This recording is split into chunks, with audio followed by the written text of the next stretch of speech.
Siswati CGP Angkatan 11 dari Kabupaten Cilacap. Kali ini saya akan melaksanakan tugas modul 3.1 yaitu pengambilan keputusan yang bijaksana. Nah, di sini saya akan melakukan wawancara bersama dengan Ibu Kepala Sekolah saya, yaitu Ibu Eni Sutati SPD. Assalamualaikum Bu Eni. Waalaikumsalam Mbak Indri. Bagaimana kabarnya Bu Eni? Alhamdulillah hari ini baik dan sehat. Mbak Indri juga baik? Alhamdulillah. Ibu Eni boleh minta waktunya sebentar? Oh, boleh Mbak. Ya, baik. Terima kasih. Ya. Jadi kami dari CGP sedang memasuki modul 3.1. Ya. Tugasnya itu melaksanakan wawancara tentang pengambilan keputusan yang bijaksana. Di situ ada kasus-kasus yang sekolah kita alami, baik dilema etika maupun rujukan moral. Ya. Kalau dalam kasus dilema etika itu pengambilan keputusannya mengandung nilai-nilai sama kebenaran, Bu. Ya. Jadi satu sisi juga ada nilai kebajikannya, sisi lain juga ada nilai kebajikannya. Sedangkan rujukan moral itu ada kasus yang misalnya satu pengambilan keputusannya kebenaran dan satunya lagi itu salah, gitu. Nah, bolehkah saya tahu bagaimana Ibu Eni mengambil keputusan pada kasus tersebut? Cara mengidentifikasinya bagaimana, Bu? Ya, jadi begini Mbak.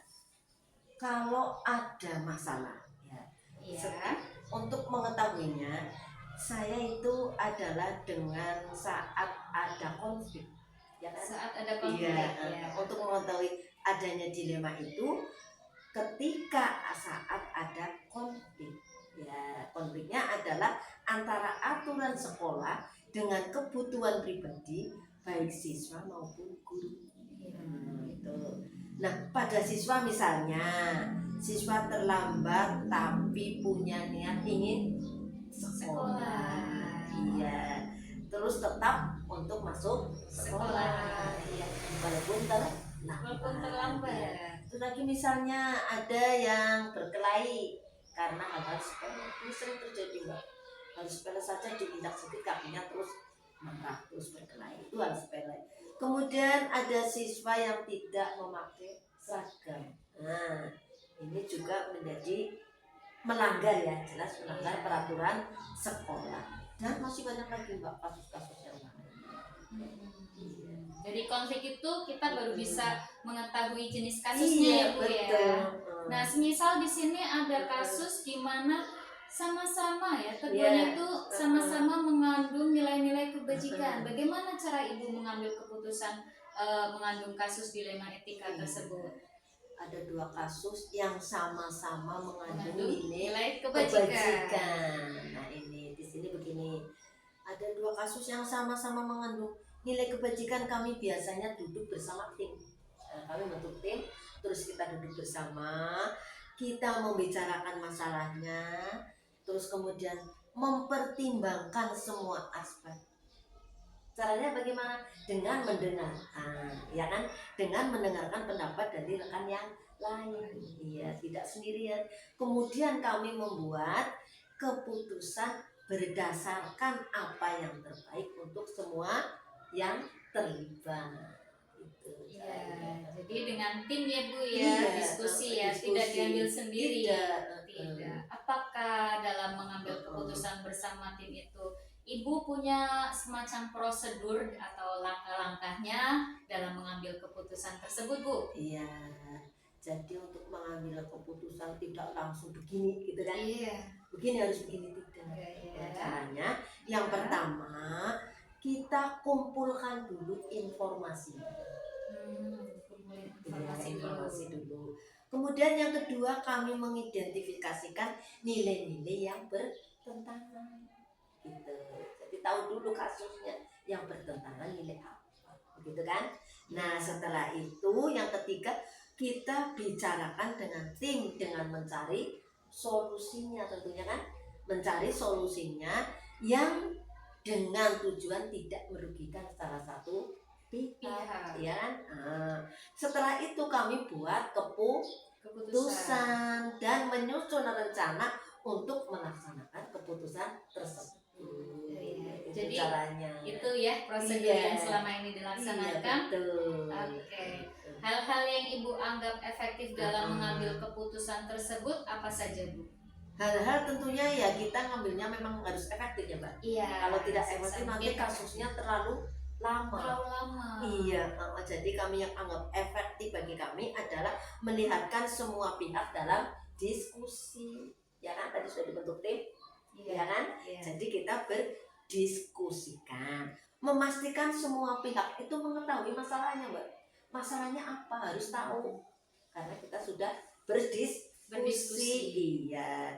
Nah, kenapa harus tahu? Untuk membuat keputusan yang jelas, keputusan yang seadil-adilnya. Nah, di sini kita membutuhkan komunikasi yang terbuka. ya. Iya, dengan masalah tersebut tidak usah ditutup-tutupi lagi. Mengapa harus ada komunikasi yang terbuka?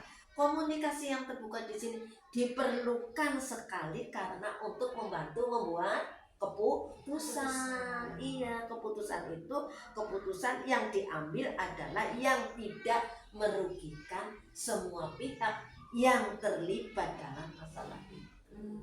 Iya, jadi itu efektif jika kita ada timnya, kemudian tidak merugikan pihak. Gitu. Oke, dalam mengambil keputusan dilema etika itu Bu, apa yang dianggap tantangan bagi Ibu sendiri? Ya, tentunya dalam mengambil keputusan tidak begitu langsung keputusan jadi tidak ada tantangan. Iya, Selalu ada ya, mesti ada tantangannya ya. Ada tantangan untuk mengambil keputusan. Nah, biasanya yang termasuk tantangan yang kami hadapi adalah tekanan dari pihak lain.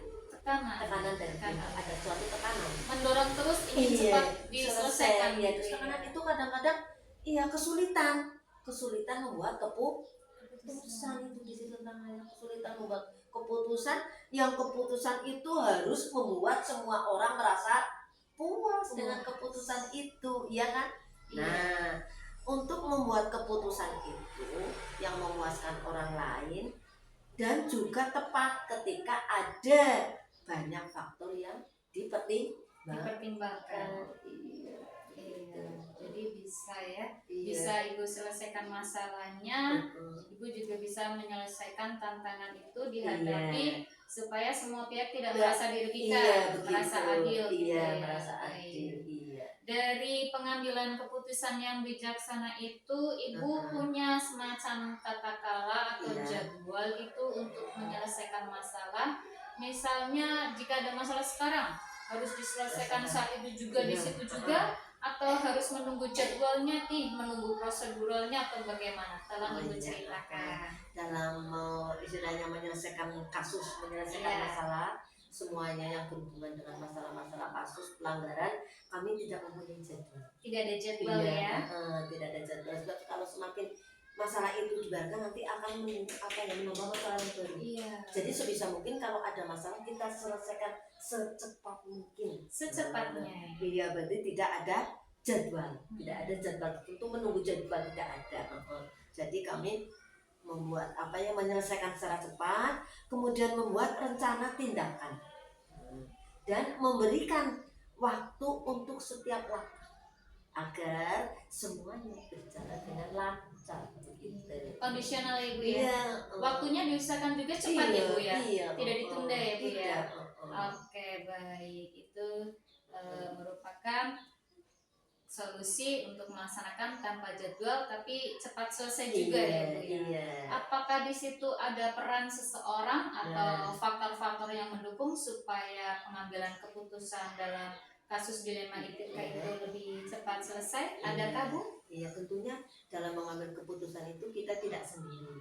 Ada istilah seseorang atau faktor yang mendukung dalam mengambil keputusan. Nah di sini dukungannya jelas Pak dari tim sekolah. Dari tim ya, banyak ya. Iya, tim sekolah kan banyak, anggota sekolah, warga sekolah. Nah begitu kami sudah membentuk tim. Kemudian adanya pedoman yang jelas. Pedoman yang jelas, iya. Dan lebih penting lagi ada dukungan. Nah, iya kan? Dukungan dari pihak lain yang mendukung kemajuan sekolah. Tanpa dukungan sekolah nggak maju ya Bu ya. Betul. Nanti masalahnya malah nggak terselesaikan ya Bu ya.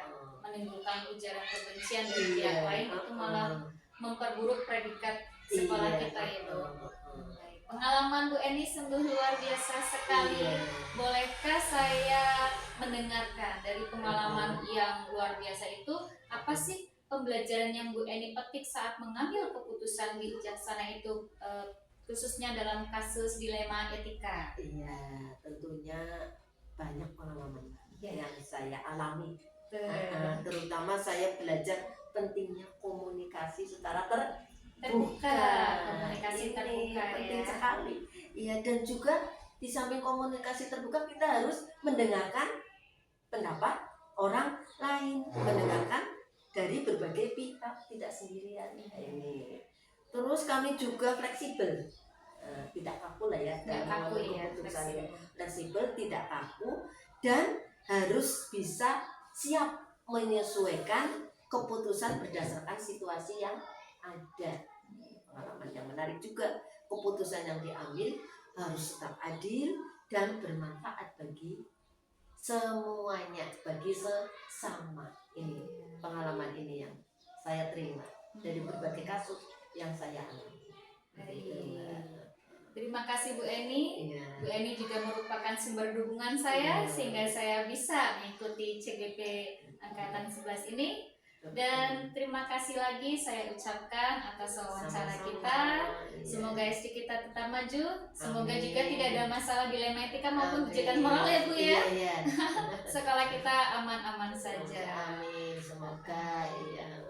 Saya akhiri Bu. Assalamualaikum warahmatullahi wabarakatuh. Waalaikumsalam warahmatullahi wabarakatuh.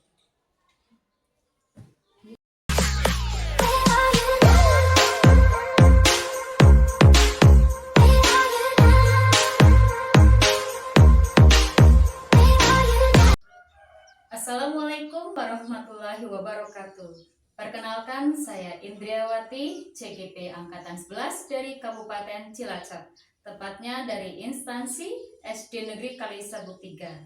Kali ini saya akan melaksanakan demonstrasi kontekstual modul 3.1, yaitu tentang pengambilan kebijakan berdasarkan nilai-nilai kebijakan sebagai seorang pemimpin.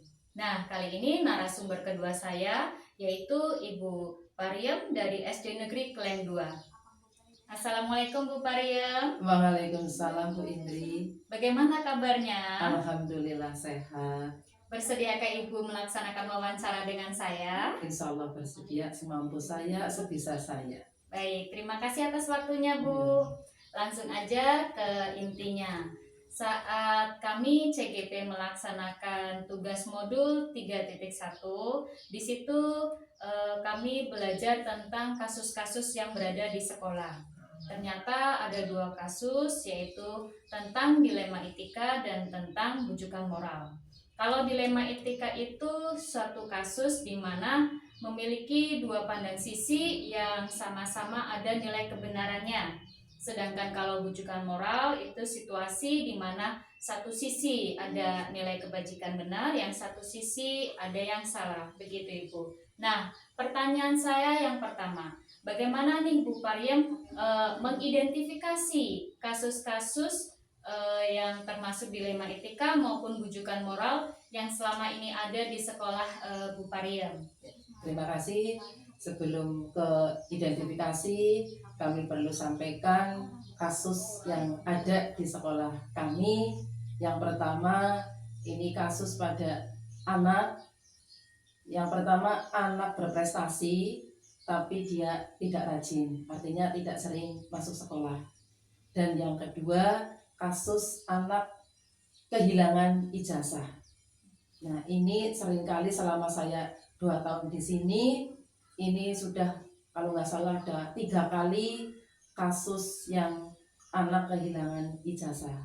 Nah, di sini kami sebagai pemimpin di SD Kleng 02 tentunya untuk bisa mempertimbangkan adanya kasus dilema etika tersebut, karena dua-duanya sama benar. Nah, yang pertama kami menyikapi bahwa anak yang berprestasi tapi sering tidak masuk sekolah. Nah, kalau dilihat dari sisi kedisiplinan, misalkan anak itu mau dinaikkan, kan otomatis kita ya keliru lah ya, Iya. salah ya, keliru jelas itu.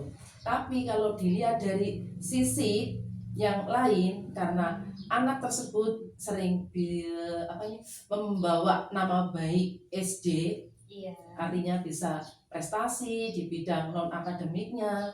Nah, akhirnya kami bermusyawarah, berdiskusi dengan Dewan Guru, bagaimana ini anak ini tidak aktif, tidak rajin, tapi kok ya prestasinya di akademik, di atletik, misalkan di Popda, sering berjuara. Nah, bagaimana kita untuk bisa dinaikkan saja. Nah, akhirnya dengan kesepakatan, ambil keputusannya, nah anak itu bisa dinaikkan. Sekalipun kalau melihat nilai itu di bawah KKM, ya hati kita agak bergejolak ya Bu ya. bergejolak. Tapi dengan mengingat nanti efeknya kalau anak itu tidak dinaikkan, otomatis loh nanti ada keinginan keluar karena minder, putus asa dan sebagainya. Nah, kalau dinaikkan dari pihak kami yang khawatir, loh lah bodoh, orang pintar nggak rajin masuk sekolah tapi dia tetap dinaikkan. Nah, itu kan suatu dilema juga. Iya, sudah ada kebijakannya Iya, ya. akhirnya kita bersepakat untuk mengambil keputusan anak tersebut untuk bisa dinaikkan. Terus yang kedua, kasus kehilangan ijazah dari orang tua datang ke sekolah pertama minta diganti ijazah, padahal ganti ijazah kan sekarang juga tidak bisa, paling dengan menggunakan surat keterangan. Nah, sebelum memberikan surat keterangan, kami juga harus bisa menanyakan faktanya, kenapa kok sampai hilang, kenapa sampai rusak dan sebagainya. Akhirnya ada penjelasan dari orang tua atau yang terkait, kita baru ambil keputusan. Sudah Pak, ini dibuatkan surat keterangan bahwa anak tersebut benar-benar sekolah di sini tapi ijazahnya hilang gitu ya. Nah, itu identifikasi dari sebuah kasus dilema etika. Jadi tidak semata-mata langsung diputusi ya tidaknya, tidak melihat baik buruknya, tapi dengan memahami dan mempelajari dari kasus tersebut. Baik, jadi tadi Ibu udah langsung memberikan contoh dan beberapa kasus ya yang terjadi di sekolah Bu Pariem. Baik, itu tadi semisalnya ada situasi yang dua-duanya benar tuh. Satu sisi siswa tersebut berprestasi, satu sisinya siswa tersebut membawa nama baik ya. Hanya saja ada kekurangannya ya. Nah, bagaimana semisalnya Ibu menghadapi situasi di mana keduanya itu memiliki nilai kebajikan yang sama? Bagaimana nih pengambilan keputusannya pada kasus tersebut? Ya, sebelum ke pengambilan keputusan, seperti di awal tadi sudah saya sampaikan bahwa dengan Dewan Guru ini didiskusikan dulu, dimusyawarahkan dulu, terus baru nanti ada pengambilan keputusan. Pengambilan keputusannya dimusyawarahkan dulu ya. Oh ya, kalau boleh tahu, langkah-langkah prosedurnya bisa diurutkan dengan gamblang. Coba Ibu jelaskan dulu langkah-langkah atau prosedur ketika mengambil kebijakan sesuai dengan nilai-nilai yang benar gitu. Pertama, kami mengidentifikasi dari pihak yang terkait. Dari pihak yang terkait kan, misalkan yang tadi kehilangan ijazah kan dari anak, dari orang tua, ditanyakan lah ya sebab akibatnya. Ditanyakan dulu. Iya, terus kemudian menanyakan fakta-fakta yang benar-benar, apakah itu hanya rekayasa, apakah benar-benar ijazah itu hilang. Jadi kalau boleh ya ditanyakan ke tetangganya atau ke temannya juga selain dari anak atau orang tua. Jadi cari data dulu kebenarannya ya Bu ya. Baik. Dalam pengambilan keputusan yang bijaksana itu sebagai seorang pemimpin yang Ibu anggap merupakan hal-hal yang efektif itu yang bagaimana Bu dalam pengambilan keputusan? pertama tadi sudah diidentifikasi ya, terus yang keduanya melalui musyawarah diskusi. Musyawarah. Iya, Jadi efektif diskusi. itu kalau sudah ada diskusi, Mm-mm. diskusi antara pihak-pihak terkait ya.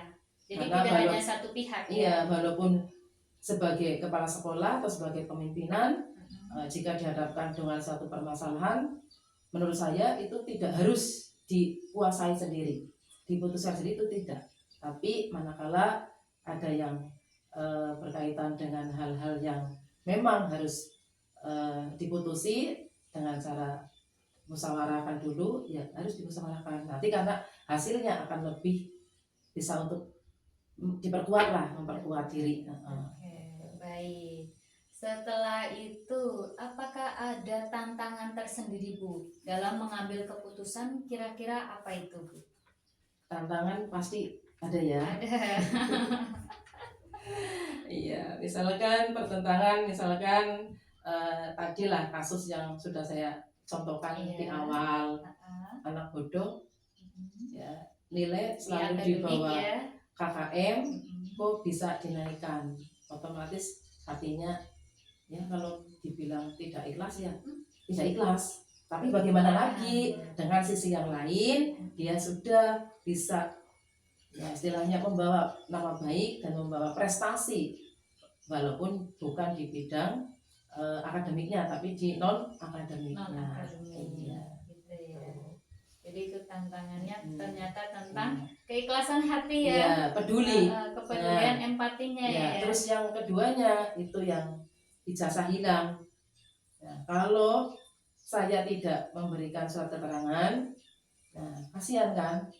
Barangkali anak itu mau digunakan untuk melamar pekerjaan atau mendaftar sekolah yang lebih tinggi, kok tidak ada jalan keluar dari sekolah, kan ya kasihan lah. Iya, seperti menghambat malah kita. Nah, sisi lain, nah kami berpikir setiap ada kasus ijazah hilang dibuatkan surat keterangan. Nah, berarti nanti muncul dari yang bersangkutan tidak ada rasa tanggung jawab atau rasa dalam bebenah tidak hati-hati. Jadi ada berpikiran lah kayak besok hilang minta lagi kan bisa kayak gitu. Ini yang menjadi tantangan bagi kami. Baik Bu. Jadi semisalnya nih Bu, ada suatu kasus ya seperti itu. Apakah Ibu memiliki tata cara gitu semacam jadwal? Sekarang kasus harus diselesaikan sekarang juga, atau misalnya Ibu punya prosedur diselesaikannya bagaimana? Coba Ibu bisa ceritakan jadwalnya ada atau tidak, semisalnya ada bagaimana? Kalau menurut kami untuk menyelesaikan permasalahan sampai dengan pengambilan keputusan, menurut kami tidak perlu adanya jadwal. Tidak perlu ya. Tapi yang penting malah bagi saya itu adanya diskusi dan musyawarah kesepakatan dengan warga sekolah. Bahkan juga ke komite juga perlu. Manakala masalahnya agak lebih rumit, kalau hanya sekedar anak bermain di sekolah ya cukup dalam lingkup sekolah saja. Menurut Ibu harus segera diselesaikan atau harus melalui tahap-tahap tertentu semisal ada kasus? Kalau untuk penyelesaian ya lebih baik secepatnya. Tapi tidak ada jadwal. Nggak ada jadwal. Oke, baik. Jadi tidak menunda-nunda pekerjaan ya Bu ya, lebih cepat itu lebih baik. Nah, dalam pengambilan keputusan yang berdasarkan nilai-nilai kebajikan tersebut, sebagai seorang pemimpin, menurut Ibu apakah ada seseorang, pihak, atau faktor-faktor lain yang menurut Ibu itu mendorong dalam pengambilan keputusan menangani kasus-kasus dilema etika? Ya tentunya ada. Ada ya. Nah yang terkait di sekolah ya dewan guru, ya, staf dan bahkan orang tua pun perlu. Orang tua perlu. Semua pihak yang terkait ya. Oke. Jadi kita tidak sendirian di sini ya Bu ya. Semisal ada suatu permasalahan kita diskusikan dengan beberapa pihak dulu ya Bu ya. Pertanyaan saya yang terakhir Bu, Ibu kan sudah berpengalaman nih dalam menangani kasus-kasus dilema ya, banyak banget. Nah, pelajaran apa aja yang Ibu petik dalam hal pengambilan keputusan berdasarkan nilai-nilai kebajikan, terutama dalam kasus-kasus dilema etika. Nah, ini pengalaman dari pengambilan keputusan yang kaitannya dengan dilema etika. Ini ada bagi kami, yaitu kedepannya untuk bisa mempertimbangkan apa artinya, yaitu ada untung ruginya keputusan yang saya ambil, ataupun baik buruknya keputusan yang saya ambil. Artinya bagi semuanya, baik yang terkait juga baik bagi sekolah, dan bahkan dari untuk diri sendiri, ya, maksudnya dari kami selaku pemimpin di sini, ini perlu dipertimbangkan. Kalau saya ambil keputusan seperti ini, nanti akhirnya ada ujung-ujungnya yang tidak baik, kan perlu dipertimbangkan. Terus kemudian meningkatkan rasa kepedulian di antara warga sekolah, baik dewan guru, siswa ataupun orang tua.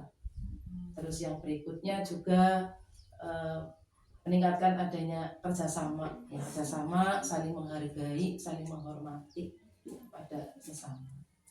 Oke, jadi pengalamannya diantaranya yang pertama kita bisa mempertimbangkan baik guru, kemudian kita bisa meningkatkan kerjasama dengan pihak-pihak terkait, gitu ya Bu ya. Baik, terima kasih sekali atas waktunya Bu Pariam. Semoga sukses selalu. Amin. Mohon maaf barangkali dari jawaban-jawaban kami kurang memuaskan, itu semata-mata dari kekurangan kami. Sangat memuaskan Ibu. Terima kasih sekali lagi atas bantuannya. Saya akhiri. Wassalamualaikum warahmatullahi wabarakatuh. Waalaikumsalam warahmatullahi wabarakatuh. Sekian dari saya, Indriawati. Assalamualaikum warahmatullahi wabarakatuh.